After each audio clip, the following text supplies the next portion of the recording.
Yep. Cool. Cheers. CJ Rawlings is the unpredictable.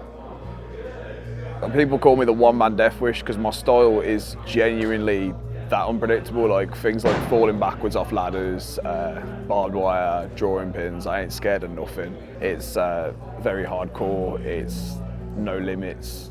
It's anything to get the job done. There's nothing I wouldn't draw the line at. I'll do anything to put on a show and put on the best performance that I physically can. A man like Dereiss is someone who's from South Birmingham, who loves grime music, who loves wrestling, who loves having fun with other people, interacting with crowds, doing cool flips, while creating great moments, and loves chicken, you get me? I came into the business in 2011. That was when I was 14, so I've been in it for around about 12 years. I had 1 year off and then COVID, so I don't class myself as a 13-year veteran by any stretch of the imagination. So yeah, I'd say probably 9 years. Early influences, the Hardy Boys, Cactus Jack, anything that was a little bit above the normal. Anybody that really went above and beyond for the fans and the audience at home. So I've been a professional wrestler for 5 years, since 2018, but I've been training since 2016. And I say my biggest influences all come from TNA, because I was a massive TNA Impact fan as a kid, like Consequences Creed, AJ Styles, Samoa Joe. I love the X Division, Motor City Machine Guns, Beer Money for the tag teams, Eric Young, who wrestled at Wrestle Carnival, which was great. And then like more WWE sides, Dolph Ziggler, Kofi Kingston, Big E, Randy Orton.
Yeah, I can't put it into words, I'll be honest. Like, after watching Carnival for so long and wanting to be on this show for so long, not only to come in, debut and win and become Future X Cup winner, it was absolutely incredible. The hunger that something like that creates it's indescribable. When you get a taste for it, you just want more and more success. And being at Carnival, being somewhere that I've watched since it started, and now to be there, and not only be there, but win your debut and become the Future X champion, it means everything to me, honestly. I called it my golden opportunity. I'm an emo through and through, but I was wearing gold and I walked out with gold, and it was the best feeling in the world. So I think me debuting Wrestle Carnival was big for me in the first place. So it's somewhere where I've always wanted to work. And then once I got here, I immediately knew it was somewhere where I wanted to be successful. I want to be successful everywhere, but Wrestle Carnival stood out to me and it made me want to work harder than everyone else on the roster. Like stuff like going to the gym all the time, eating well, watching my opponents before I wrestle them. And I feel like stuff like that has allowed me to elevate up the card. And then also I feel like I was able to get an emotional connection with the crowd here. Like through stuff like Crowley, the whole Crowley situation we had going. It was very intense, but ended up worth it with the bout in the end. And like, yeah, I just love it. Nottingham, Coventry, it's been great. As a performer, there is absolutely no way I can't respect him. He's tremendous. Dereiss is at the top of Carnival. I want to be the top dog in every promotion that I'm at, and Dereiss is the measuring stick for Wrestle Carnival. I've got to slay the dragon.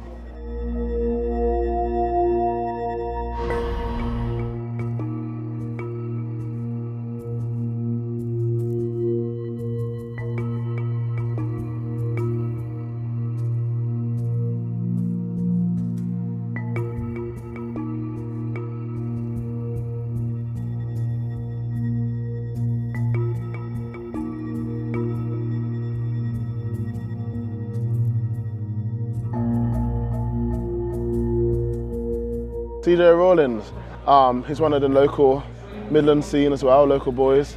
So I know lots about him, been on many shows with him. So I know that he's a great, fantastic athlete, but he has to be more than a great, fantastic athlete to win the Wrestle Carnival Championship, because I was put through the trenches to get this off Charles Crowley. You can't just take it away from me. You're gonna have to drag it off my dead body if you have to, because when I'm in that ring, I'm serious. Sometimes people might misconstrue it for my kindness, for weakness, but it's not. And I'm taking CJ Rawlings very seriously, because I know he is a threat, but also, like I said, with my training, my hard work, my graft, my experience, can't take it off me. See, this is going to change the tone completely, because he's got everybody fooled into thinking that he's this nice guy, and he's the people's champion, he's the people's hero. But deep down, if you scratch the surface just a little bit, he's an egotistical prick. I want to embarrass him, and I want to walk away with that championship just to shut his mouth for good. On July 30th, I can't wait to humble him. Can't wait to prove to him that you're not CJ Rawlings.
Who wins July 30? CJ Rawlings. I'm more experienced. I've wrestled at Carnival longer. I've had these championship matches week in, week out, all over the country. It says here, Lyrical Dragon Tour, worldwide. I do this week in, week out. I know what it takes to be a champion. So I have to beat the very best. And CJ Rawlings will also be beaten, because I am the very best.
Go on, get him back. You're a big man now, you're on your back. Over.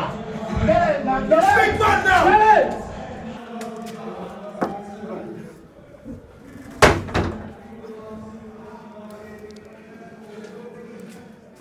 Lyrical fucking dragon. Lyrical fucking joke. He fucking wants it.